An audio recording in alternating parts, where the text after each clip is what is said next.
Bueno, le damos gracias al Señor, hermano Gino, que tenemos otra oportunidad de poder estar juntos y poder conversar ciertos asuntos que creemos que son importantes para nosotros y para la iglesia en estos tiempos. Entonces, muchas gracias, hermano, por estar aquí con nosotros otra vez. No, gracias a ustedes. Muchas gracias a ustedes. Amén, hermano. Entonces, hoy quisiéramos hablar un poco sobre eclesiología. Especialmente, pues como sabemos, el asunto es muy amplio, pero ciertos aspectos que tienen relación con la restauración de la iglesia en nuestros tiempos y el trabajo del Señor. Entonces, lo primero que quisiéramos es que nos explicaras un poco qué significa la palabra eclesiología.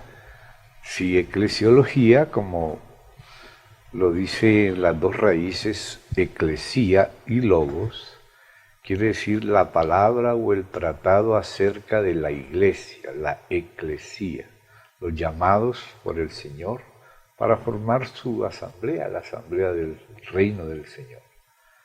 Claro que existe una eclesiología que es la bíblica, lo que la propia Biblia enseña de la iglesia. Y existen variedades de eclesiologías eclesiásticas, o sea, que los cristianos vemos o practicamos la vida de iglesia de una manera u otra. Ojalá que las eclesiologías eclesiásticas nos fuéramos adaptando a la eclesiología bíblica. Y en primer lugar, el Señor usó de una manera especial la palabra iglesia, que no es una palabra que haya sido creada por el Señor Jesús, sino que se tomó del acervo de los idiomas, lo que era en el hebreo el cajal, llegó a ser en el griego iglesia como si fuera una asamblea, pero no solamente una asamblea cristiana, sino cualquier asamblea. Inclusive en el Nuevo Testamento se usa la palabra concurrencia cuando los plateros de Artemisa empezaron a protestar porque como Pablo comenzó a hablar de Cristo y que los ídolos no tenían valor, entonces los plateros que hacían ídolos para venderlos se sintieron perjudicados en sus intereses. Entonces dice la Escritura que concurrieron los plateros de Artemisa y comenzaron a protestar y a decir grande es Artemisa de los Efesios, etc.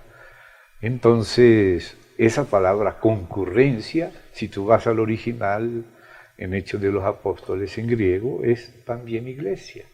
O sea que la palabra iglesia ya venía de antes, refiriéndose a cualquier tipo de asamblea, algunas legítimas, otras ilegítimas.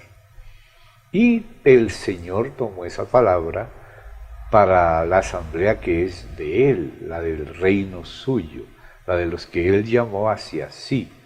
Entonces ya tenemos dos usos que el Señor Jesús le da a esa palabra. En Hechos aparecen los aspectos, digamos, de la iglesia local, pero la iglesia universal aparece principalmente en Mateo, en el uso del Señor. Mateo 16, Él dice, yo edificaré mi iglesia, ese es en el sentido universal. Pero también el Señor dice en el capítulo 18 del mismo Mateo, 2 capítulos después, de que si algún hermano tiene algo contra otro, vaya a solas y procure arreglar con su hermano. Y si no puede, entonces tome 2 o 3 que le ayuden en esto. Y si no, entonces dígalo a la iglesia. Ahí cuando dice dígalo a la iglesia, ya se refiere a la iglesia local, porque no puede ir por el tiempo y por el mundo entero diciéndoselo a la iglesia universal.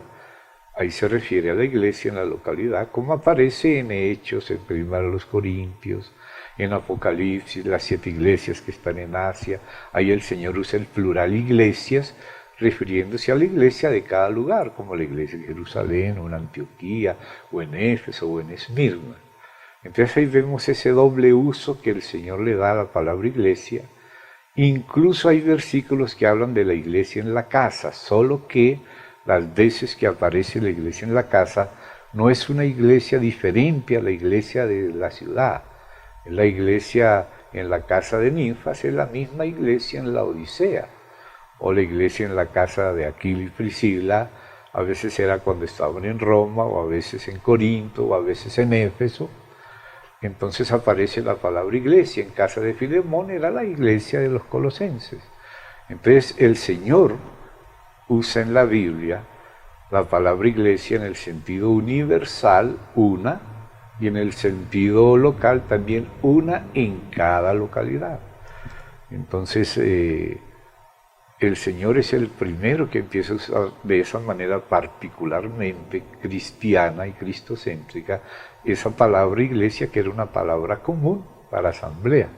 Pero el Señor ahora dice mi iglesia, o también las iglesias, pero se refiere a las iglesias de los santos.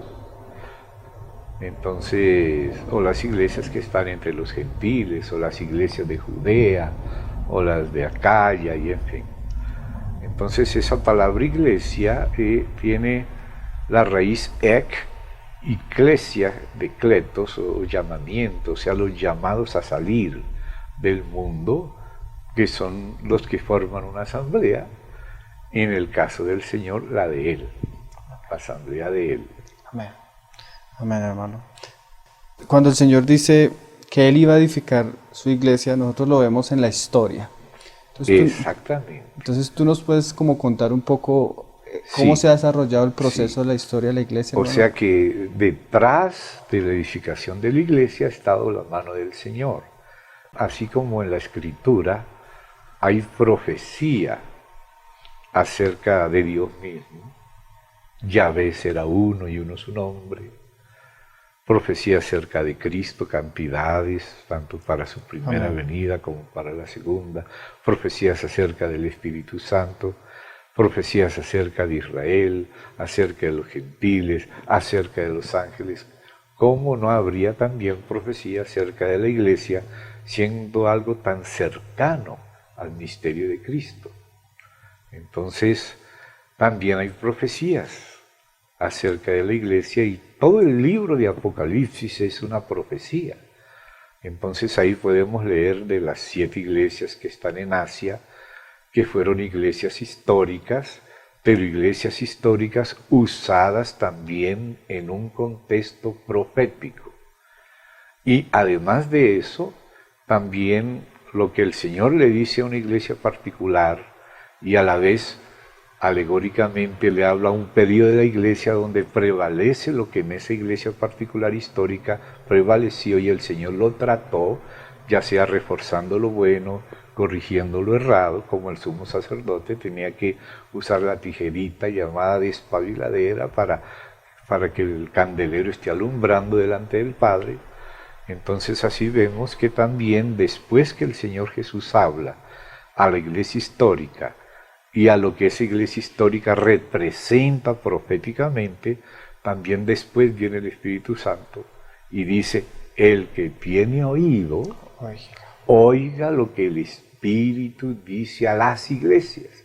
O sea, lo que el Señor Jesús hablaba a una iglesia histórica, y también dentro de un contexto también profético, ahora lo habla a todas las iglesias. O sea, al hablarle a 7, le está hablando a todas las iglesias de la tierra y todas las iglesias de la historia cristiana. Ya las llamadas iglesias en el sentido griego, secular, es otra cosa, pero ya en la Biblia la palabra iglesia aparece en el contexto de la historia cristiana, la iglesia de Jesucristo. O sea que por Apocalipsis 2 y 3 podemos ver como 7 periodos sobresalientes. Así lo han visto o lo hemos visto varios hermanos, porque no podemos dejar de aplicarlo proféticamente, porque tanto desde el principio como hasta en el fin del libro de Apocalipsis se nos dice que es un libro de profecía. Entonces hay que interpretar también de manera literal, gramático-histórica, y de manera profética y alegórica, e incluso de manera analógica, aplicando a las iglesias en general, como lo hace el Espíritu Santo, lo que se le habla a alguna en particular, que los principios son los mismos. Amén. Entonces, ¿nos podrías hablar como de cada iglesia como para representar cada periodo? Sí, exactamente. Entonces, es curioso que hay una coincidencia entre las profecías y los mensajes a la iglesia que debemos considerarlos también proféticos con lo que se ha dado en la historia de la iglesia. Como esas ciudades eran ciudades reales, de la vida real, Dios escogió de entre muchas iglesias esas 7 para hablarles. Y te quedas maravillado cuando empiezas a ver las coincidencias entre, por ejemplo, Éfeso y lo que fue la iglesia inmediatamente después de la muerte de los apóstoles, cuando solo quedaba, de los 12 apóstoles, cuando solo quedaba Juan, y lo usó a él para que le envíe eso a las iglesias. Vemos cómo hay un comienzo de decadencia del nivel apostólico, y el Señor se refiere a ese nivel original cuando dice: recuerda lo que has recibido y guárdalo. Y lo dice hacia varias iglesias también, y a la iglesia en Éfeso le dice: mira de dónde has caído y arrepiéntete, porque has dejado el primer amor. Entonces ahí nos muestra un nivel original del cual hubo una especie de deslizamiento, y justo en la palabra Éfeso, que significa descansado, ahí se nota que hubo un relajamiento del nivel original, y el Espíritu comienza a pedir que la iglesia se acuerde de lo que ha recibido y vuelva otra vez a sus orígenes, vuelva al primer amor. Nos damos cuenta que después vino el tiempo de las persecuciones graves, las persecuciones que fueron 10 grandes persecuciones, desde Nerón hasta Diocleciano, y que están tipificadas en esos 10 días de persecución y de dificultad que va a tener la iglesia. Y justo el nombre Esmirna significa algo así como amargura, como una situación difícil. Y el Señor le habla de ser fiel hasta la muerte. Y ese periodo de las persecuciones romanas originales está tipificado en el mensaje a la Esmirna histórica, que es como la iglesia en la amargura de la persecución, de la lucha. Y el Señor le dice ciertas cosas a esa iglesia, y a todas las iglesias, lo dice entonces el Espíritu Santo. Después ya de ese periodo de las persecuciones, llegó el periodo de Constantino, el periodo de la llamada iglesia medieval temprana, y el nombre es Pérgamo, que quiere decir muy casado. La raíz per es como de hiper o super, y gamo o gameto o gamia es casamiento. Entonces Pérgamo es una etapa posterior a la etapa de las persecuciones, cuando comenzó el Estado a aceptar la cristiandad y a mezclarse con el paganismo y con el Estado, y empezó otro periodo, otro tipo de pruebas. La iglesia ya no era probada por la persecución, sino por el éxito material, y ahí empezaron a aparecer ciertos peligros que los vemos en la historia de la iglesia y están bien manifestados por la palabra, tanto a la Pérgamo histórica como a la Pérgamo profética, que esa histórica representaba. Después ya se llegó a las edades medias, las llamadas edades oscuras, y aparece Tiatira, y aparece esa mujer dominante, y aparece esa situación que duró bastantes años, y de hecho a Tiatira se le dice: le he dado tiempo para que se arrepienta y no se ha arrepentido. Y entonces le siguió Sardis, que significa los escapados, los que salieron de aquella iglesia ya representada en Tiatira, en lo histórico, en lo profético, y aparece el hecho de haber salido de eso, pero también al mismo tiempo mantener una actitud nominalista, denominacionalista, a veces meramente formal. Tienes nombre de que vives, pero no tienes vida, ¿no? Entonces ahí vemos el protestantismo histórico, donde hay unos fieles, un remanente fiel, al cual el Señor no le pide más cosas, como inclusive en el propio periodo de Tiatira, también hay gente fiel que el Señor no le pone otras cargas, pero también describe algunos que llegaron hasta las profundidades, a hablar de las profundidades de Satanás.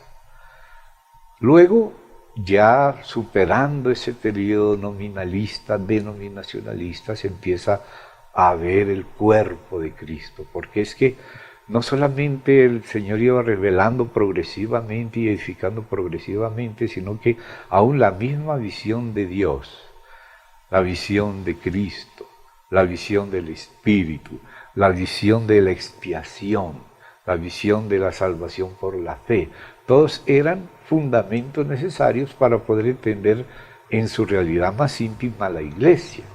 Entonces, cuando realmente se empezó a tratar de entender mejor la Iglesia, fue después de los periodos, por un lado, de Tiatira, por el otro lado, el de Sardis, y ahí vemos también en Apocalipsis cuando habla de aquella mujer que era la ciudad, Juan dice que reinaba sobre los reyes de la tierra, que es Roma, y vemos cómo se le llama la gran ramera, que esa ramera es esa ciudad de Roma, y lo habla en el contexto de la iglesia, y vemos que habla de los hijos de Jezabel, y habla de las hijas de la ramera.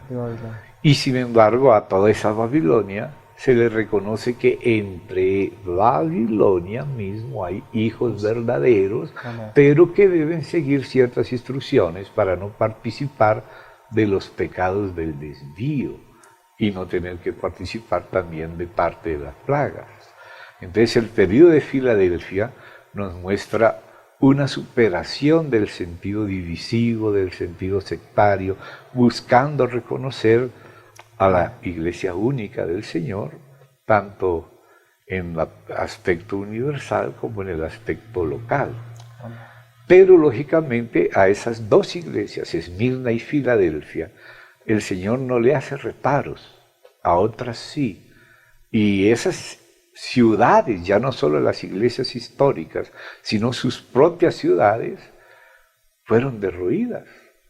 Si Éfeso corría el peligro, y lo corrió, de que el candelero sería quitado, pues si el propio candelero, que es lo mejor que tenía el Señor en Éfeso, fue quitado, pues también Éfeso quedó en ruinas. Hoy Éfeso son un montón de ruinas. Esmirna no, ni Filadelfia, que hoy es llamada en árabe la ciudad de Dios, ¿ves? Con unas columnas que permanecen inclusive allá en lo que es ese nombre ahora que tiene un nombre islámico, o sea, árabe. Ahí aparece una columna en esa, que han pasado terremotos y todo y permanece incolume. Pero algunos se deslizaron de ese nivel, cayendo en un tipo de, por ejemplo, teología de la prosperidad, soy rico, me he enriquecido, no tengo necesidad de nada. Vemos el estado de la Odisea. Filadelfia quiere decir amor fraternal, pero la Odisea quiere decir los derechos del laicado. No quiere decir que no haya derechos en el laicado, pero entonces a veces se toman en sentido anárquico, sin reconocer la autoridad espiritual. Entonces se van a otro extremo. A veces el extremo es dictatorial y a veces es anárquico, como un péndulo que se va hacia la derecha o hacia la izquierda. Y necesitamos el equilibrio, ¿no? El peso, que es el que hace que te vengas de los extremos otra vez hacia el centro, que es Cristo. Entonces vemos que al leer esos pasajes y ver la historia de la iglesia, ves cómo coinciden los periodos por los que ha pasado el cristianismo y la cristiandad, llamándole cristianismo a lo legítimo y cristiandad a lo mezclado. En ese sentido lo uso yo y otros. Entonces, ¿cómo coincide la profecía y la historia? Gracias. Solo lo dijimos a grandes rasgos, no entramos en una por una porque cuando lo hemos estudiado nos hemos demorado y muchos también ya lo han estudiado. Así es. En ese sentido. Así es, hermano. Hermano, ¿tú nos podrías contar un poco tu experiencia a lo que el Señor te ha ido revelando en tu vida cristiana acerca de la iglesia? porque a veces nosotros llegamos en un contexto y el Señor nos va abriendo, nos va sacando tal vez de un ambiente. Quisiéramos saber un poco cómo ha sido tu experiencia y aún tu Sí, servicio en medio de la casa de Dios, hermano. pues cuando era niño, yo me acuerdo que por la misericordia de Dios tenía una atracción hacia las cosas del Señor, el Señor me atraía hacia Él. Y yo crecí en un ambiente católico de la época, pues yo nací en 1951.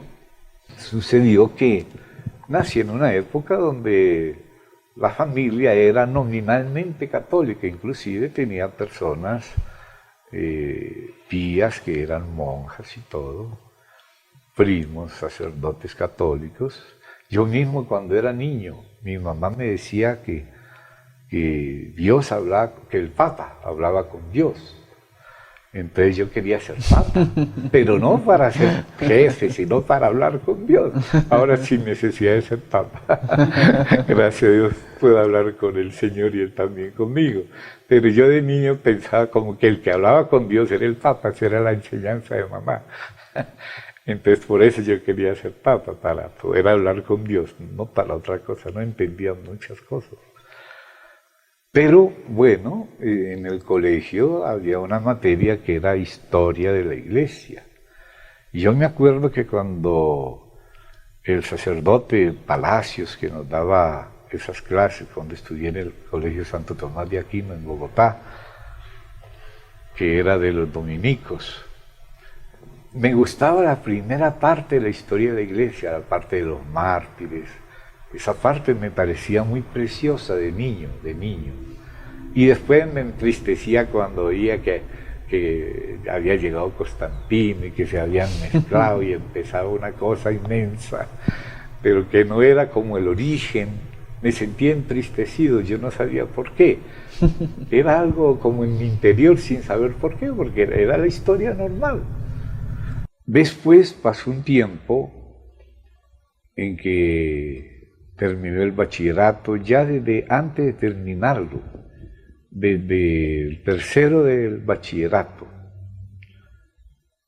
empecé a conocer aquel boom del hipismo que tenía un trasfondo existencialista, y uno de adolescentes se empieza a meter en ese tipo de inquietudes y de pensamientos. Y después uno va estudiando en el colegio primero la filosofía, la psicología, la parte elemental, y yo decidí estudiar psicología.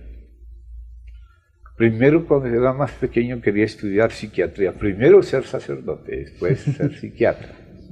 Y después a la realidad entré a estudiar psicología, y ahí tuve acceso en la universidad a los libros de los ateos, y Dios me permitió tener un periodo de esos, y mis favoritos eran 3 autores. Leía mucho, pero hubo 3 que leí casi las obras completas de ellos, que fueron Sigmund Freud, porque estudiaba psicología, fueron Jean-Paul Sartre y también, sobre todo, Federico Nietzsche, los 3 ateos.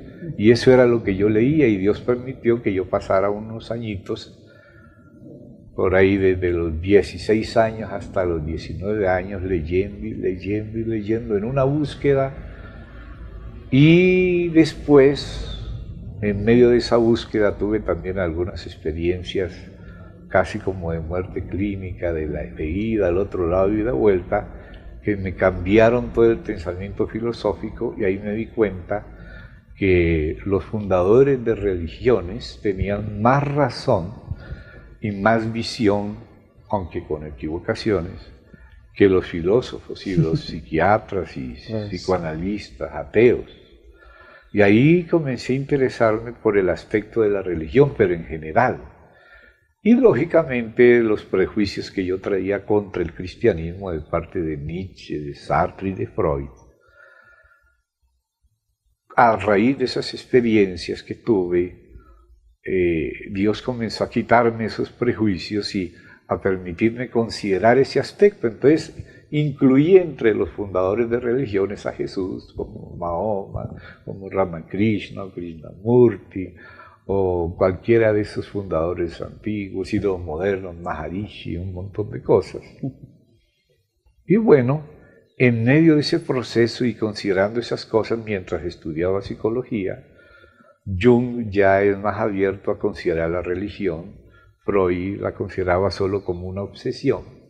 En cambio, Jung consideraba que era útil porque ayudaba a traer del inconsciente y presentar las cosas a la divinidad.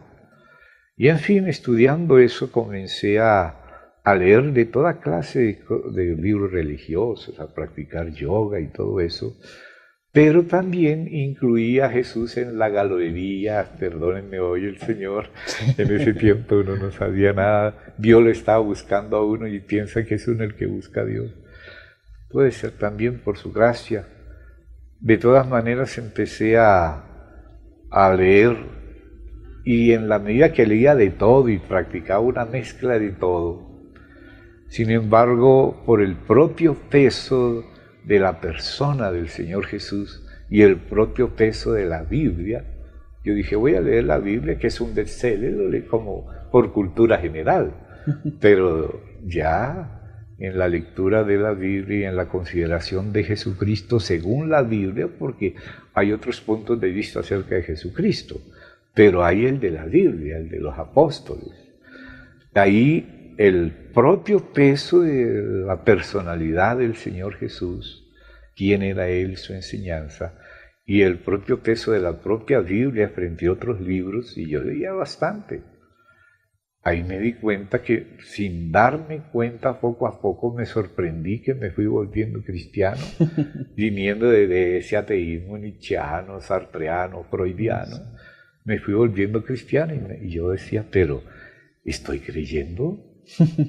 Sí, estoy creyendo. Incluso en los angelitos y todo, sí, estoy creyendo. Me sorprendí que creía de verdad. O sea que Dios me fue dando fe por el propio testimonio de Él. Entonces ahí ya la Biblia comenzó a adquirir un valor mayor por el propio peso de ella, digamos, en medio del mercado de religiones. El propio peso de ella comenzó a convencerme en la conciencia, es un trabajo creo del Espíritu Santo. Y eso duró un tiempo y yo fui conociendo a Jesucristo primeramente a Él solo, sin, digamos, leyendo solo la Escritura y pensando en Él solo. Y después con el tiempo, cuando ya me encontré con el Señor personalmente y conocí la salvación, el perdón de mis pecados, ahí me di cuenta de que yo era parte de un cuerpo, que la Escritura hablaba de un cuerpo, de los cristianos. Entonces yo empecé a pensar, bueno, si creo en Él, debo buscar a los que creen en Él también. Somos uno, ¿no? Somos un cuerpo.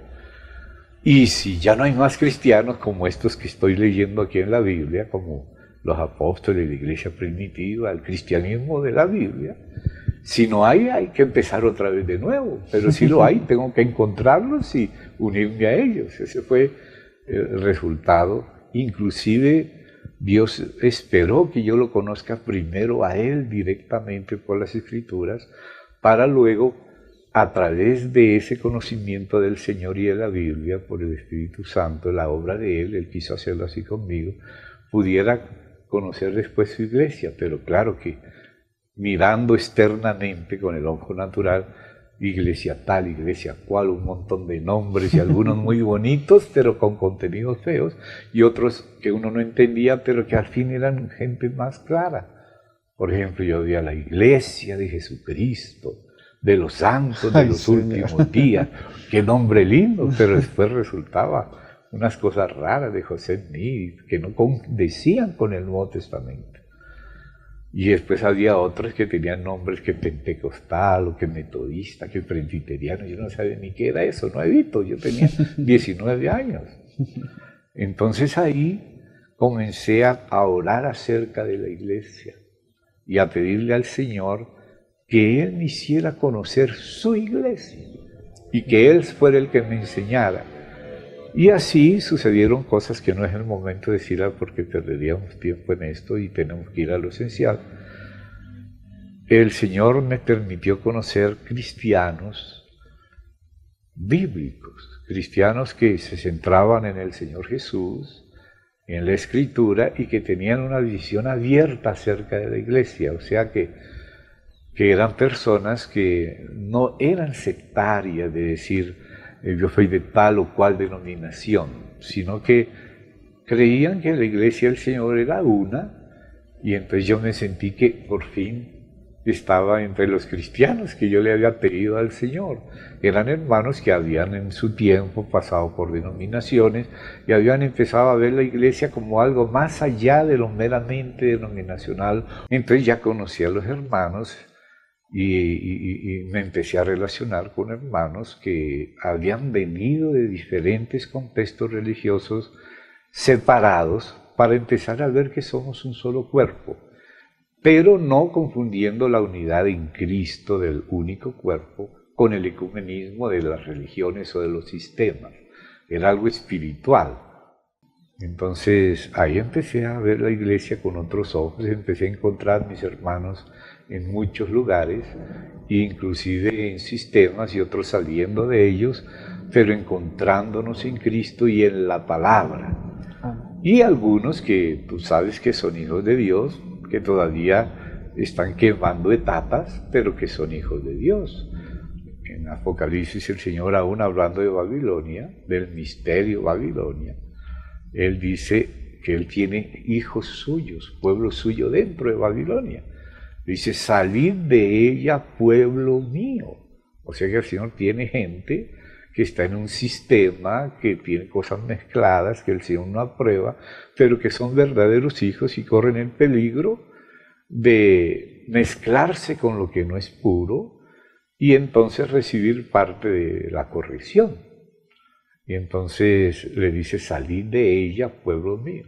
O sea, no es que no sea pueblo suyo por estar allá, sí es su pueblo, pero debe salir de ese sistema. Así como en la tipología, Israel fue llevado cautivo a Babilonia y algunos se quedaron allá, pero otros regresaron a Jerusalén y volvieron a restaurar lo que fue el original hasta lo máximo posible. Y creo que el Espíritu Santo, que con el Hijo edifica la iglesia de Dios, ha estado obrando y estamos todos en un proceso. Entonces hay un aspecto dinámico en la historia y esos avances históricos y a veces retrocesos de unos, avances de otros, apostasía por un lado, pero avivamiento por otro lado, ha sido la historia de la iglesia. El Señor ha estado en todo y aún de los errores, de los conflictos, de las herejías, al fin la iglesia saca provecho, porque por esos desafíos ella precisa hacerse más precisa, más exacta, y Dios utiliza todo eso y lo simboliza con un parto.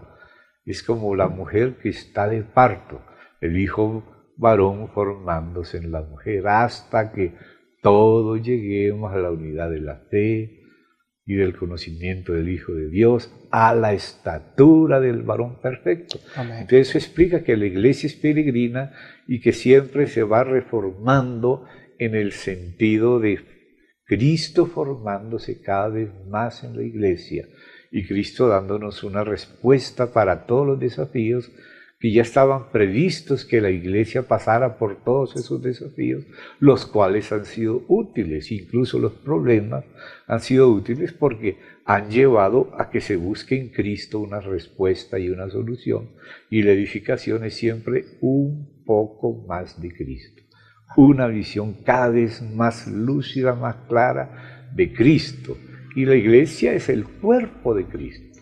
La iglesia es la formación de Cristo en los que lo hemos recibido. Entonces tenemos que ir aprendiendo cosas buenas que habían sido sepultadas por novedades que venían del maligno o de la carne o de la ingenuidad nuestra y del pecado nuestro. El Espíritu lo supera todo. El Espíritu va superando, va viendo una recuperación de las cosas, así como habló el Señor por Joel, que lo que se había sembrado bonito, algunos animalitos unos insectos empezaron a comerse, y lo que este se comió y dejó para el otro se comió lo otro, y al fin quedó esa plantita vuelta a nada, pero abajo en las raíces estaba la vida, y el Señor dijo que lo que se comió el saltón y el revoltón y la langosta, etcétera, Él lo restituiría. Entonces lo que es de Dios siempre prevalece. Amén. Y a pesar de los desafíos, a la larga prevalece Cristo. Porque Cristo venció al mundo y por eso Él dice que confiemos en Él y Él nos conduce y Él es el que edifica. En vano trabajan los edificadores si Él mismo no edifica. Pero Él dijo, yo edificaré. Y el Espíritu Santo glorifica a Cristo a los ojos de la iglesia. Nos abre los ojos para crecer en Cristo. Y la iglesia sola sin Cristo no es nada. El valor de la iglesia es que Cristo mora en ella y se está formando en ella y nos está transformando a la imagen de Él y nos está reuniendo a todos los hijos de Dios alrededor de Él y en Él y para Él. Entonces ahí vamos, los que son sinceros, tienen corazón limpio, el Señor prometió que eran bienaventurados porque verían a Dios. Y los fieles van recibiendo más luz.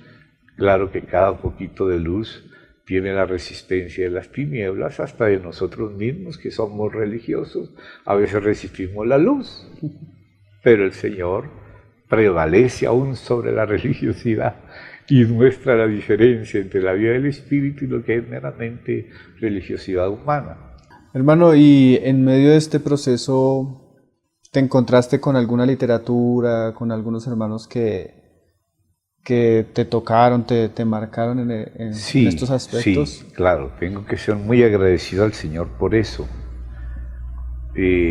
Digamos que cuando le oré al Señor que quería conocer a mis hermanos y entrar en contacto con ellos, que ese es lo que el Espíritu mismo te dirige, porque como les digo, mi conversión fue leyendo a los propios apóstoles, el propio Nuevo Testamento, no de afuera, sino por la Biblia misma yo me convertí, y por la Biblia supe que existía el cuerpo de Cristo, y quería encontrarlo, pero el Señor quería que lo encuentre primero a Él mismo primero, porque es a través de Él que es la puerta que nos encontramos adentro, y no afuera. Entonces ya cuando llegó el momento que Dios quiso que me encontrara con los hermanos, los primeros hermanos que conocí, así que traté con ellos, eran hermanos de aquel tiempo del avivamiento de renovación en Argentina. Y entonces yo estuve en Paraguay, conocí a unos primeros relacionados con los de Argentina, y como le dije, eran hermanos que venían de distintas denominaciones y habían entendido que la iglesia en lo universal es una sola, y incluso que en la localidad también los que son de la iglesia universal son la iglesia en la localidad. Entonces, primeramente conocí a aquellos hermanos y aquel movimiento de renovación en Argentina. Los conocí primero en Paraguay y vi que el ojo del huracán estaba en Argentina y me fui en esos tiempos. Y estuve con ellos unos primeritos años. Conocí a hermanos como el hermano Kip Benson, el hermano Orville Swindle, el hermano Juan Carlos Ortiz, el hermano Jorge Mitián, el hermano Ángel Natalio Negro, el hermano Iván Baker, y en fin, varios de esos hermanos. Y entre ellos yo recibí impresiones de Dios. Aprendí acerca de la vida en el Espíritu, aprendí acerca de la unidad del cuerpo de Cristo con ellos, leía los materiales que ellos producían y también lo que ellos leían. Y en medio de ellos me di cuenta que se apreciaba mucho a un hermano chino llamado Watchman o Nito Chen, en Occidente Watchman, que era un hermano con una visión y una práctica de iglesia bastante clara. Confieso que siendo muy joven, en el año 1972, leí los primeros libros de él y me marcaron mucho, sobre todo dos libros. La liberación del espíritu, que es la vida en el espíritu mismo, y la iglesia normal, que era un libro ya del odre, de la práctica, según la Biblia, el modelo bíblico, de la práctica de la iglesia primitiva, que tenía validez y vigencia hasta hoy, pero no para pelear con los otros cristianos, sino más bien para encontrarnos con los hermanos en un solo cuerpo en Cristo, en el Espíritu. Y entonces ya no mirarnos a través de barreras denominacionales, sino discernir si realmente la persona es del Señor, es mi hermano. No me importa si empezó por esto, por aquella denominación, incluso en el catolicismo o en el protestantismo. Muchos incluso empiezan con grupos cerrados sin tener la culpa, pero por ser su búsqueda sincera, el Señor honra esa sinceridad de ellos y los lleva poco a poco hacia la palabra, y ahí ya nos encontramos después de haber pasado por muchas experiencias. Entonces, por eso yo tengo que agradecer ese contacto inicial que el Señor quiso que fuera con hermanos que ya venían de un proceso de salir de lo denominacional o institucional cerrado a lo espiritual, porque la casa de Dios es espiritual. Y los libros de ellos y la vida de ellos me ayudó mucho cuando conviví con ellos en mis primeritos años, del 71 hacia el 73. Después el Señor conmigo ha hecho lo siguiente: Él ha permitido que pase por cosas erradas, así como por el ateísmo de Nietzsche, de Sartre, de Freud, luego por confusiones, pero luego todas esas cosas negativas las usó el Señor por gracia para llevarme al Señor mismo y a la Biblia, y a conocer y a reconocer a mis hermanos, ya no por cosas exteriores, sino por el conocimiento de las personas según el Espíritu de Cristo, el Espíritu de la Palabra de Dios. El Espíritu siempre habla con su palabra, la vigencia de todo el Nuevo Testamento, por encima de las modificaciones históricas, y el retorno constante a la pureza en Cristo, ¿no? Sin desechar a ningún hermano, pero entonces la comunión con los hermanos es a través de Cristo, sin desechar a la persona, pero tampoco sin seguir a los hermanos en cosas de un extremo o del otro. Hay lo básico, fundamental, y ahí somos uno. Y en las otras cosas se pueden superar, las cosas periféricas se pueden superar en base a lo esencial. Y claro, en cuanto uno personalmente procure seguir al Señor en todo lo mejor que uno conoce, pero también en la comunión uno aprende que también como otros yerran, uno también yerra, y tiene que retractarse y ser sincero cuando uno había errado, se había ido a un extremo en una cosa, no la había visto bien. Pero lo bueno de poder tener comunión es que nos podemos iluminar, el Señor nos ilumina mutuamente, así como el pectoral del juicio tenía el Urim Tumim, luces y perfecciones. Las luces son varias y los aspectos de Cristo, de su perfección, son varios, y en la comunión vamos aprendiendo todos unos de otros. Entonces, la primera influencia que tuve fue la del propio Nuevo Testamento, de los propios apóstoles, porque los leyera a ellos, y así conocí al Señor mismo como fruto de los escritos de los apóstoles y de los hermanos que hicieron que eso llegara hasta el siglo XX, que yo nací en el siglo XX. Después, los primeros hermanos que conocí, ya que tuve comunión con ellos, fueron estos que mencioné, del movimiento de renovación, que eran una etapa ya posterior al denominacionalismo cerrado, eran abiertos al cuerpo.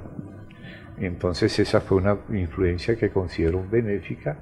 Después leí a Branham, que era un hombre usado por Dios, pero que también tenía errores, y tuve que aprender a discernir que también hay errores y que uno, aun queriendo servir a Dios, puede errar por falta de conocimiento, quizás no sea mala intención.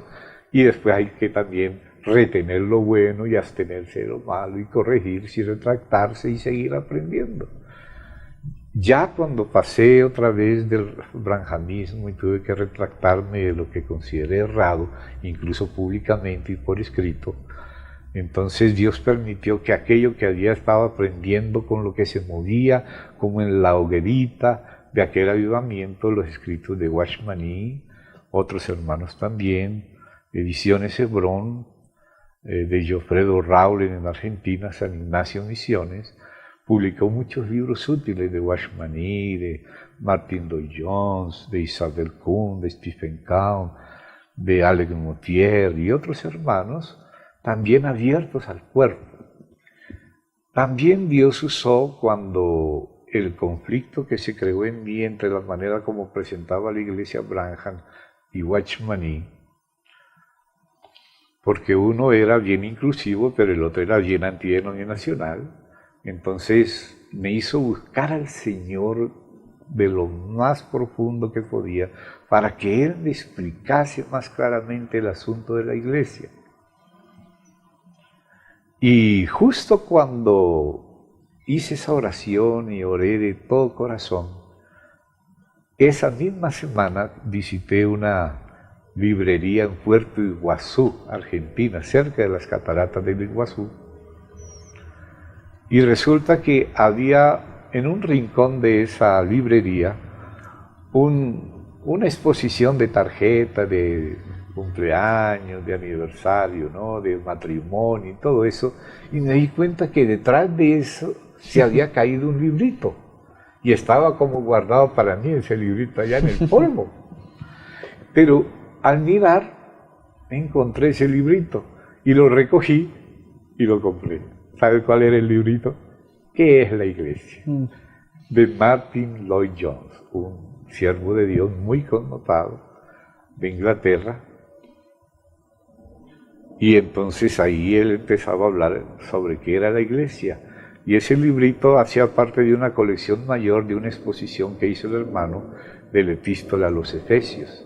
Entonces eso me ayudó mucho, porque ahí hablaba de la iglesia no como meras instituciones, sino como la comunión de personas especiales que son de Cristo.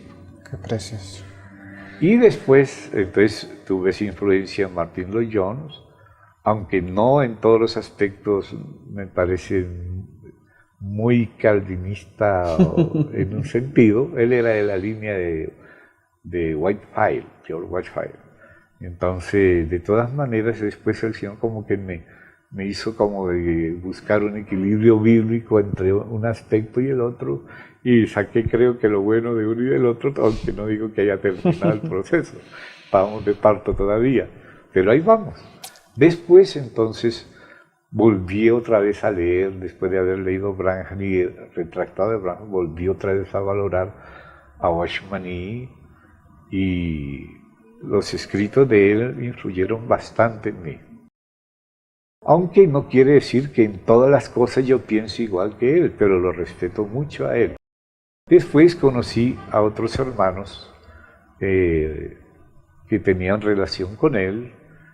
No todos eran como del mismo talante de él, pero también digamos que me ayudó a haber conocido esos aspectos de aquellos hermanos que formaron equipo con él en un tiempo, y después cada uno tomó también un camino después de la muerte de él, y todo aquello me sirvió de algo. Bueno, hermano, para irnos como encaminando hacia el final, queremos que tú nos expliques varios términos que has usado, porque hay personas que los escuchan y hay en ciertos círculos que se usa también ciertas palabras, pero que no significan lo mismo, digamos. Sí. Hay lugares donde se habla de la iglesia local, pero se está refiriendo al local. Como si fuera un salón. Un salón. Entonces quisiéramos que nos expliques un poco, así rápidamente, iglesia universal y iglesia local. Sí. Esas fueron justamente a las que se refería el Señor Jesús. Al principio mencionamos la iglesia universal, mencionada en Mateo 16, yo edificaré mi iglesia, y explicada muy claramente en las epístolas, por ejemplo, a los Efesios y a los Colosenses, donde la visión acerca de la Iglesia Universal es muy clara. Pero también el Señor Jesús, como recordábamos en Mateo 18, habló de la iglesia en su sentido local, o sea, la iglesia del lugar, la iglesia de la ciudad, la iglesia de la polis. Entonces en las Escrituras encontramos que no se habla de la iglesia, digamos, de tal o cual denominación. Esas son cosas que los hombres hemos hecho. Pero lo que el Espíritu hizo en el principio y tiene vigencia, porque es una obra del Espíritu, es que el Señor Jesús habla también de las iglesias, pero referidas a las iglesias de los lugares, la iglesia en Jerusalén.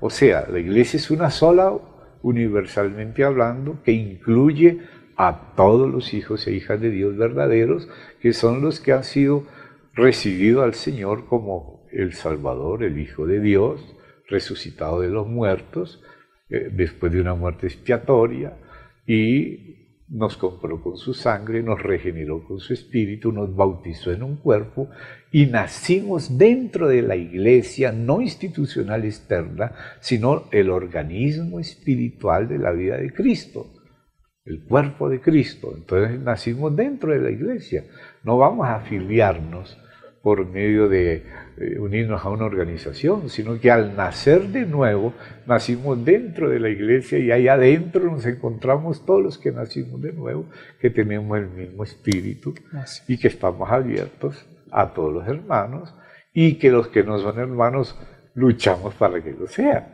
para poderlos recibir también. Y entonces ahí viene digamos, el proceso de reconocimiento de la Iglesia Universal, que todos los que a ella pertenecen, pero que están en determinado tiempo en una ciudad, como Jerusalén, son la iglesia en Jerusalén. Pero si estamos en Antioquía, somos la iglesia que está en Antioquía, o que está en Éfeso, o que está en Esmirna, o en Pérgamo, en Tiatira, o en Sardis, Filadelfia, la Odisea, Colosas, Hierápolis. O sea, siempre se nombra el municipio, la localidad, ¿ve? La ciudad, la polis en su sentido más común y normal.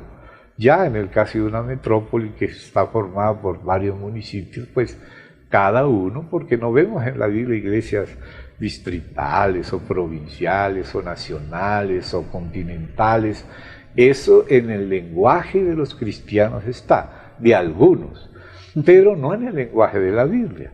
En la Biblia se habla de las iglesias, por ejemplo, cuando se habla de provincias, son las iglesias de Acaya, las de Macedonia, las de los gentiles, las de Judea, pero cuando es ciudad, la iglesia en Jerusalén, la iglesia en Corinto, la iglesia en Colosas. Esas son las iglesias que encontramos en la Biblia, que incluyen a todos los verdaderos hijos de Dios, como cuando tú lees Filipenses.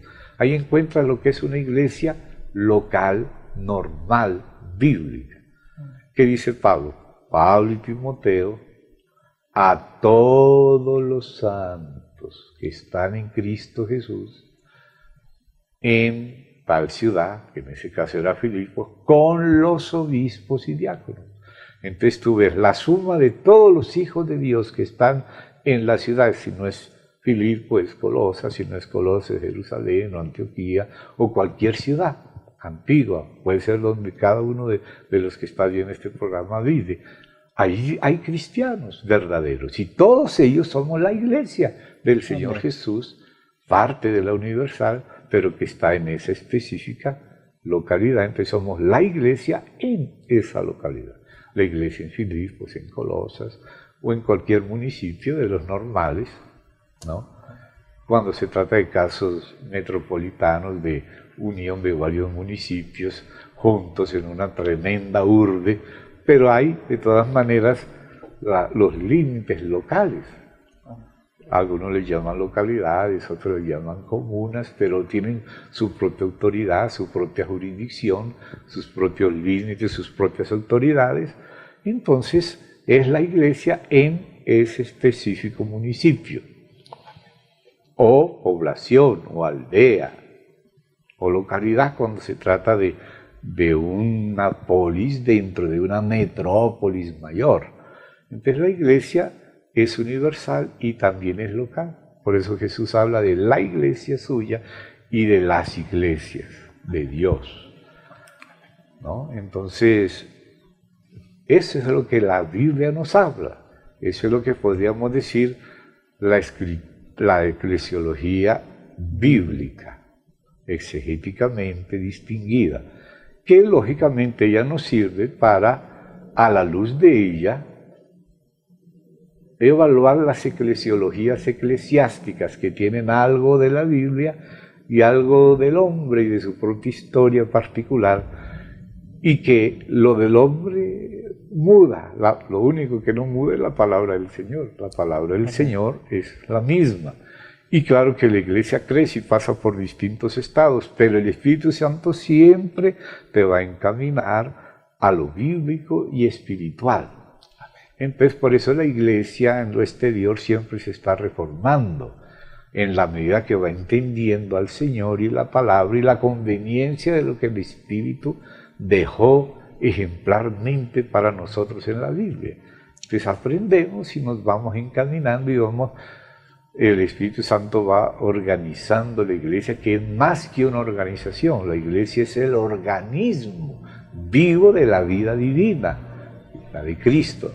Entonces es su Espíritu el que usa un odre bastante flexible, pero también que tiene sus límites hasta donde no se debe pasar, no se debe cambiar los principios bíblicos, si no caemos en el subjetivismo, perdemos el sentido de autoridad y empezamos a constituirnos a nosotros mismos y pretendiendo ser el modelo nosotros para otros, en vez de dejar que el modelo que es Cristo y que es la eclesiología eclesiástica, que es la del Espíritu, la que produjo el Espíritu por medio de los apóstoles, que son fundamento con Cristo, Cristo es el fundamento de ellos y nuestro.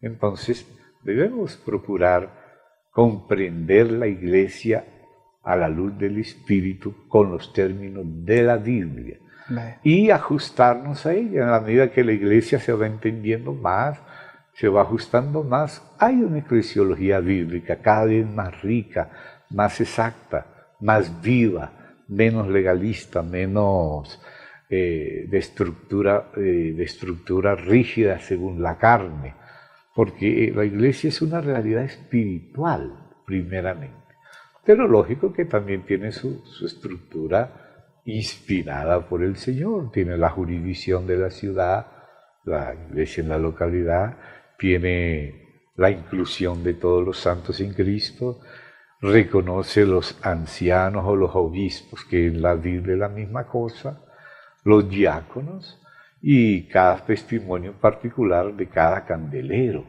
Y ahí la hermandad de los candeleros y también la relación de candeleros entre sí y también la relación de las iglesias con la obra. Porque también en la Biblia se habla de la obra, porque las iglesias pertenecen al cuerpo. Y la edificación del cuerpo de Cristo en lo universal es la obra.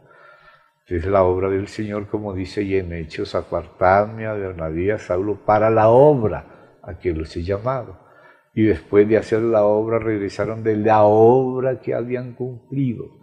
Y ya esa obra ya no es solo local, es extralocal, es regional y al final llegará a ser universal. Y ya de hecho ya lo es, porque ya hay hermanos cuyo ministerio es mundial. Pero entonces está la iglesia, son los santos, la iglesia del local, no es un local, es los santos de la localidad, que son un mismo cuerpo, que son los del cuerpo de Cristo que están en ese tiempo y lugar, vivos como el testimonio vivo en la tierra. Esa es la iglesia en la localidad.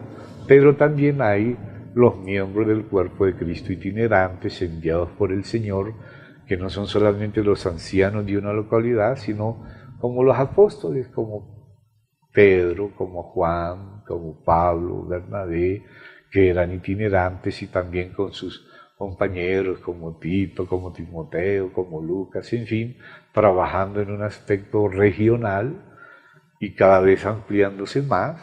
Empezaban por su propia región y pasaban a la región aledaña y luego hasta de continente a continente el Señor mueve las personas. Entonces es lo que se llama la obra, que es extralocal y que está en manos de los que el Señor envía y que trabajan no solo ellos, sino con la colaboración de colaboradores especiales, y todos los santos también cooperan en la edificación del cuerpo de Cristo. Entonces todos estamos en esa edificación que la está haciendo es Cristo por el Espíritu con los suyos, con su cuerpo todo. Entonces somos el cuerpo de Cristo único, con todos los que son de Cristo, que tienen su vida, lo tienen a Él por el Hijo de Dios, lo conocen y viven por su Espíritu. Entonces somos hermanos. Amén. No nos preocupan placas, nos preocupa la realidad. La persona es de Cristo, Cristo vive en ella, entonces es mi hermano. Amén. Ya lo demás lo vamos acomodando en el camino. A lo primero, lo esencial. Primero hay cosas que tienen que ir primero antes de entrar en una comunión, antes de la comunión unos con otros, es la doctrina de los apóstoles en lo fundamental. Después ya viene la comunión unos con otros, el partimiento del pan, las oraciones en conjunto.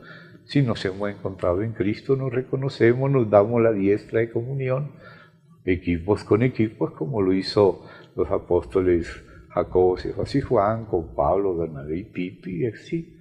Esos ejemplos que tenemos en la Biblia se van reproduciendo a lo largo de la historia de la Iglesia. Y aunque ella pasa por épocas diferentes y enfrenta desafíos diferentes y enfrenta al espíritu de cada época, hay la obra del Señor que va a lo largo de los tiempos, como oraba Habacuc: aviva tu obra en medio de los tiempos, y en medio de los tiempos hazla conocer. Y eso lo hace el Señor. Amén. Creo que me respondiste como las 3 preguntas siguientes ahí, hermano. ¿Qué era la obra? ¿Qué era, bueno? Hermano, tú lo mencionaste, pero como aclarar un poco. ¿Qué es el presbiterio y el diaconado? Sí, lo mencionamos ahí al citar Filipenses, la iglesia de Filipos. Entonces, el presbiterio, la palabra presbiterio es como decir el conjunto de los presbíteros. La palabra presbítero es una palabra griega que se suele traducir los ancianos de la iglesia. O sea, son las personas a quienes el Espíritu Santo colocó para presidir la iglesia, para supervisar la iglesia, para gobernar la iglesia. Vemos, por ejemplo, que aparecen primero los ancianos, que ya existía ese hecho de los ancianos en las tribus de Israel. Luego, en Jerusalén, pues aparecieron también ancianos. No se nos dice cómo aparecieron en Jerusalén, pero ya los había. Y luego, cuando pasó la iglesia a los gentiles, porque comenzó en Jerusalén, en Judea, en Samaria, también apareció la calidad de ancianos, o sea, personas que son los más antiguos, los más maduros, los hermanos a quienes el Señor les pone más madurez y también la carga de cuidar la iglesia. Se les llamó a los mismos ancianos, se les llamaba episcopos, de episcopo, o sea, supervisores o sobrevedores o superintendentes u obispos, que son los mismos ancianos y los mismos presbíteros en el Nuevo Testamento.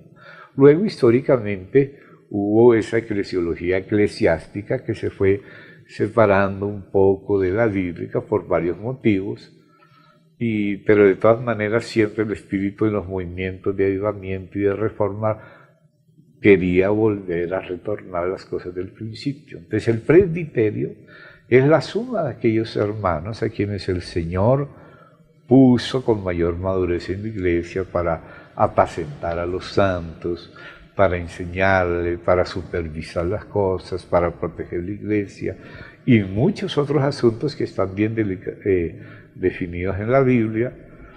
Y a ellos Dios les encomendó el gobierno de la iglesia. El gobierno no quiere decir que ellos pueden mandar según ellos quieren, no. El gobierno quiere decir deben representar con el ejemplo y la enseñanza de Jesucristo y de los apóstoles originales que Él envió como decir un parámetro en el Nuevo Testamento. Entonces los ancianos representan esa autoridad porque son más maduros, conocen más al Señor, conocen más la palabra, tienen carga del Señor para cuidar a sus hermanos más nuevos. Entonces existe el presbiterio, y el presbiterio es de derecho divino y es nombrado por el Espíritu Santo mismo, y los primeros que lo disciernen son los hermanos que el Señor envió a la obra en esa región y que inclusive trabajaron ahí con ellos un poco y se dieron cuenta a quienes el Señor puso y que por sus frutos son conocidos. Entonces Pablo con Silvano, con Timoteo, le pedían a la iglesia, por ejemplo de Tesalónica, que reconociera a los que trabajaban entre ellos, presidían, les servían, considerasen el beneficio del ejemplo y servicio de ellos.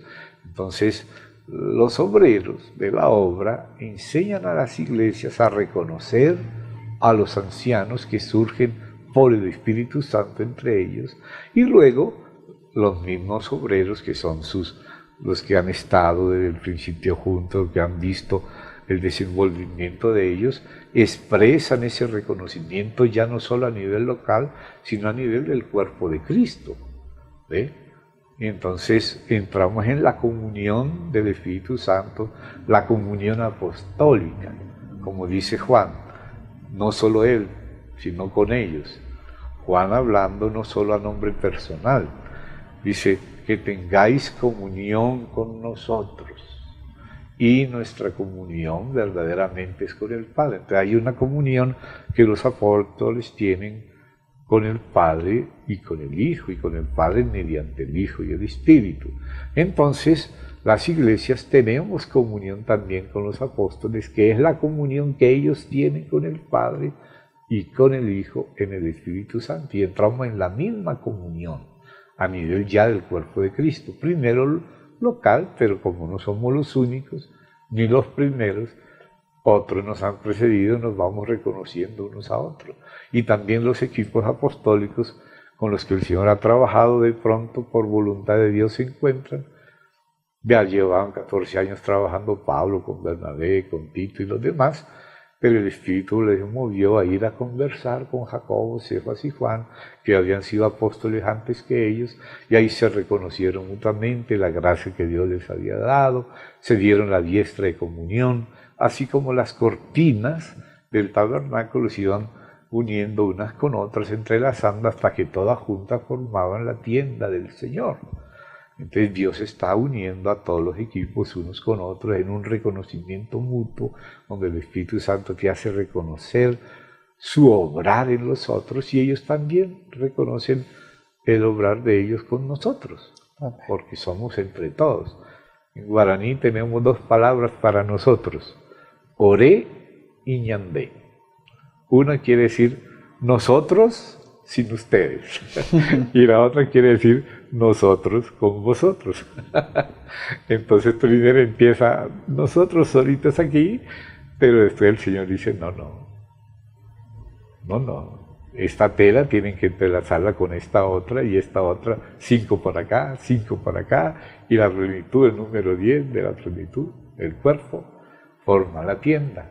Dios trabaja con unos acá, al mismo tiempo con otros allá, pero ese trabajo se va perfeccionando y se va interligando. En vez de irnos separando, nos vamos desencontrando en el Señor. Amén. Esas 50 lazadas de azul que entrelazan las cortinas del tabernáculo nos hablan del Espíritu Santo y de Pentecostés. 50 lazadas de azul. Es el Pentecostés, para mantener al cuerpo en la comunión normal. Entonces, si uno verdaderamente está en el Espíritu no te va a permitir ignorar a tus hermanos, no te va a permitir ignorar lo que del Señor tienen todos los hermanos, y vamos a sacar provecho de todo, y claro, vamos a abstenernos de lo extraño, de lo que no es de Cristo, y en la comunión nos vamos corrigiendo y enseñando y ajustando unos a otros, pero ajustando en Cristo, en Cristo. El que nos ajusta, el que coordina el cuerpo es el mismo Señor Jesús. Por eso dice, todos bien coordinados en Cristo. El Espíritu de Cristo es el coordinador que nos hace reconocernos y apreciarnos y complementarnos y seguirle juntos al Señor. Amén. ¿Y los diáconos, hermano? Y ahora los diáconos, sí, también la palabra del Señor habla de diáconos. Obispo quiere decir, como decimos, sobrevedor, supervisor, y no es uno solo, sino los obispos y también los diáconos. La jurisdicción bíblica de los obispos es su localidad.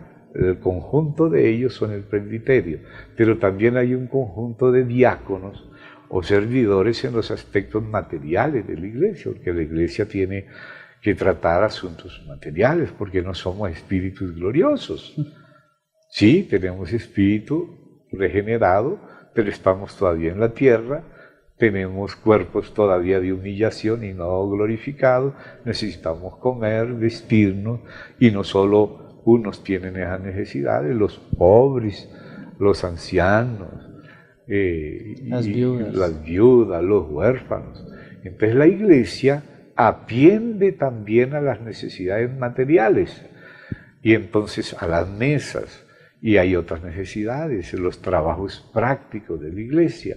Entonces por eso existen hermanos que después de haber sido probados también como los ancianos, llegan a ser reconocidos como diáconos, hermanos que tienen de Dios, como se dice, esa diaconía, como dice, aparece ahí en Romanos, habla de los que exhortan, de los que sirven y de los que administran. Entonces existen estos hermanos que se ocupan de las cosas materiales de la iglesia local. Existe también un servicio extralocal, pero existe el local. Entonces el servicio local está en las manos de los diáconos, pero bajo el gobierno de los ancianos o presbíteros u obispos. O sea, la comunión de los obispos, a ella se le dio el gobierno. El gobierno es representar la dirección de Dios según la palabra y el ejemplo de Cristo y del Espíritu y del Nuevo Testamento. Entonces ahí vemos que el gobierno se le delegó a los ancianos, pero el manejo y cuidado de las cosas materiales se le delegó a los diáconos, pero entre los diáconos y los ancianos el gobierno es de los ancianos. Pero los ancianos ven cómo administrar las cosas materiales, pero lo ejecutan los diáconos conforme a la dirección de los ancianos, que es conforme a la dirección del Espíritu, que es la de la palabra de Dios. Entonces, una iglesia normal son todos los hijos de Dios, los santos que están en Cristo en la ciudad y que tienen su gobierno colectivo de ancianos, que empieza con uno o dos, pero siempre está abierto al crecimiento de la iglesia, a las necesidades y a la maduración de los santos, y ojalá vayan incorporándose más ancianos, más presbíteros y también más diáconos. Amén. Pero también esa iglesia local, fíjese cómo empezó el pasaje ahí en Filipenses. Pablo y Timoteo, siervos de Jesucristo, le sirven a una persona, no a una entidad. Es la persona de Cristo que los mueve, los llamó, los gobierna, le pertenecen al Señor Jesús y no a una entidad, ni una misión, sino al Señor. Entonces se dice, ¿a quién? A todos los santos en Cristo Jesús que hay en Filipos, con los obispos y los diáconos. Entonces ahí vemos la relación de las iglesias locales con la obra representada en Pablo y Timoteo. Entonces ahí vemos cuando la cosa es local, el gobierno de lo local está en manos de los ancianos y con la ayuda tremenda de los diáconos y también de todos los santos. Pero el gobierno de la obra está en manos de los apóstoles que el Señor envió a la obra. Cuando la cosa es más allá de una localidad, el gobierno ha sido delegado a los que el Señor envió a hacer la obra en esa región. Amén. Y ellos también tienen colaboradores y todo, y todos colaboramos. Pero entonces, si la cuestión es de la jurisdicción regional de la obra, le corresponde a la comunión de los obreros, del equipo de obreros que Dios puso allí, desde el principio o que también ha ido creciendo a lo largo, pero en comunión. Y cuando es local, entonces el gobierno está con los ancianos, con los presbíteros u obispos. Y el servicio físico, material de las necesidades materiales de la obra y de los santos, está realizado por todos los santos, pero con la administración de los ancianos según el gobierno de los presbíteros, que es según las instrucciones apostólicas, que son según el Espíritu Santo, según Cristo y según el Padre. El Padre al Hijo, y el Padre al Hijo al Espíritu, y el Espíritu a los apóstoles y a todo el cuerpo de Cristo, a las iglesias. Amén. Entonces es local y también comunión universal. Amén. Hermano, para ir terminando, ¿nos podrías hablar un poco de las reuniones que muestra el Nuevo Testamento de la iglesia local y de pronto sus componentes? La palabra, perdón que te interrumpa. No, tranquilo. Sí, la palabra del Señor muestra un odre muy amplio. A veces nosotros somos muy cuadriculados y muy restringidos, pero el Señor Jesús dice que el vino nuevo necesita un odre nuevo. Entonces un odre nuevo es un odre que puede ceder al fermento del vino nuevo. El vino nuevo va fermentando y en la medida que fermenta ejerce su presión por aquí y por allá. Entonces el odre nuevo cede al mover del vino. El vino es la vida del Espíritu, es lo que tipifica. Las reuniones son parte del odre. Entonces tenemos el ejemplo de un odre nuevo en el Nuevo Testamento. Y por eso yo creo que es normativo, y que aquellos que pretenden pasarlo por alto se están poniendo a sí mismos como modelo, rasgando el odre de Dios. Entonces debemos seguir el ejemplo de la Biblia, según el Espíritu. Pero si es de verdad el Espíritu, es bíblico. Entonces, las reuniones son un aspecto de la vida de la iglesia, lo normal. De hecho, la palabra iglesia ya significa asamblea. Y el objetivo de Dios es reunir, recapitular, encabezar en Cristo todo. Y en la casa de Dios se aprende todo lo relativo a todo lo humano. A lo divino y lo humano está bajo el gobierno de Cristo, porque Dios quiere que todo lo que hay en el cielo y en la tierra esté bajo sus pies, bajo la dirección de esa cabeza, que es el Hijo de Dios, en quien el Padre se siente fielmente representado, a Elohim. Y Él estableció las reuniones. Y en ese odre amplio, que es el ejemplo del Nuevo Testamento, vemos que existen reuniones de la obra, reuniones entre los apóstoles, reuniones de sínodo, o concilio, como lo han traducido también, como lo vemos en Hechos 15, reuniones de enseñanza, reuniones de evangelización, reuniones de tratamiento de asuntos, reuniones ya también de presbiterio, como cuando los presbíteros de la iglesia, por ejemplo en Antioquía, ministraban al Señor y el Señor se movía entre ellos y dio direcciones en cuanto a la obra. Entonces nos damos cuenta que hay muchas clases de reuniones. A veces son unas, a veces otras, o sea, una combinación de una con la otra. Hay reuniones también de la iglesia en la localidad, reuniones unidas de toda la iglesia, si toda la iglesia se reúne en un lugar, pero también a veces la iglesia se reúne en muchos lugares por las casas, como en Jerusalén, que habían más de 10.000 cristianos. Hay lugares donde apenas está comenzando la iglesia y se reúnen en la casa de Aquila y Priscila, o en la de Ninfas, o en la de Filemón y la hermana Apia, pero también a veces se reúnen en otros lugares. Entonces hay reuniones unidas de todos los de la ciudad en una sola ocasión, y otras por las casas esparcidos por los hogares, pero siendo la misma iglesia en la ciudad. Y hay también esas reuniones, por ejemplo, de oración, que se reúnen para orar específicamente. También pueden tratar otras cosas, pero reunión de oración es principalmente para orar.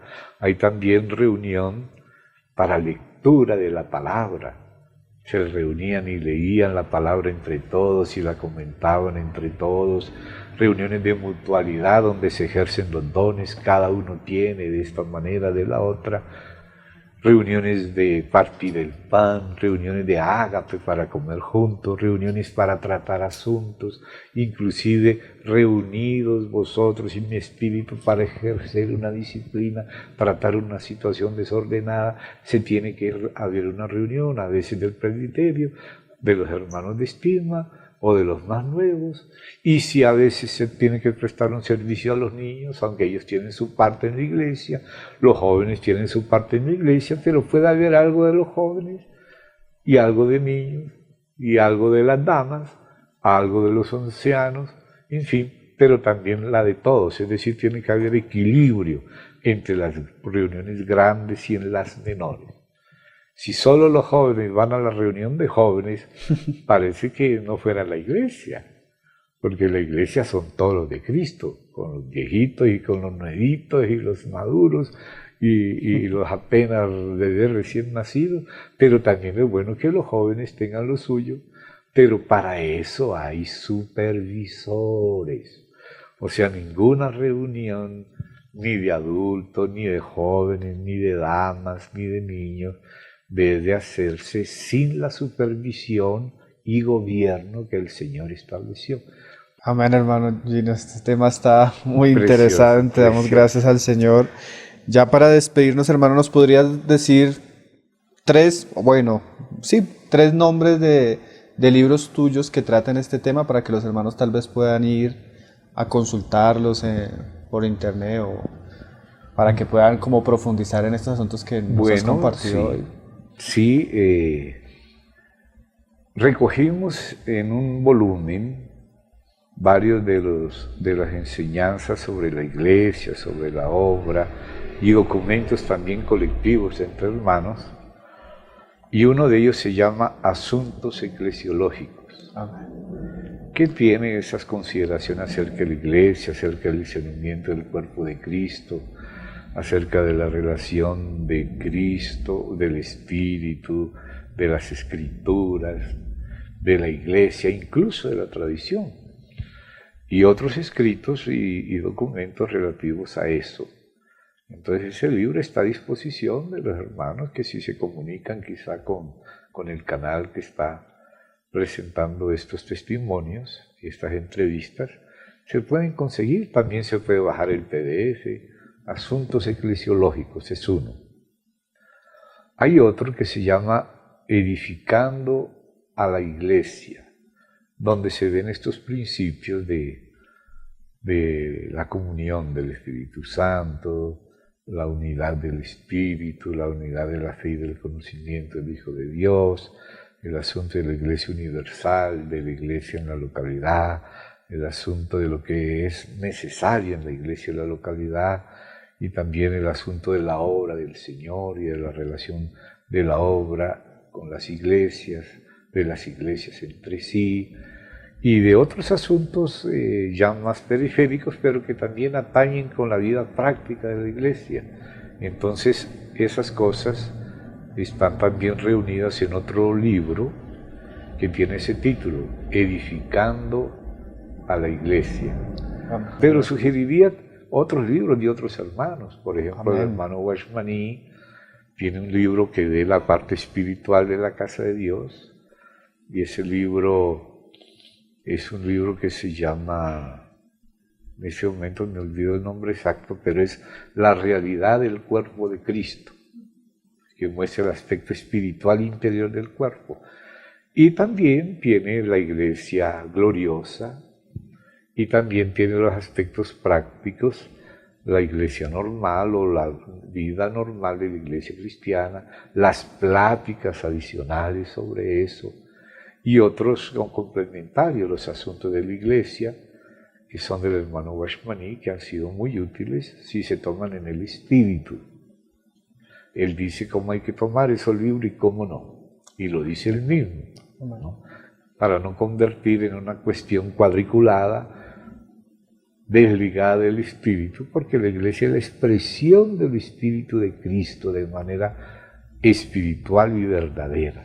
Amén. Y el Espíritu siempre nos lleva a obedecer la palabra, pero de una manera orgánica, no una fabricación externa de apariencia sin contenido, sino como expresión del contenido de Cristo y del Espíritu y de la palabra de Dios vivo.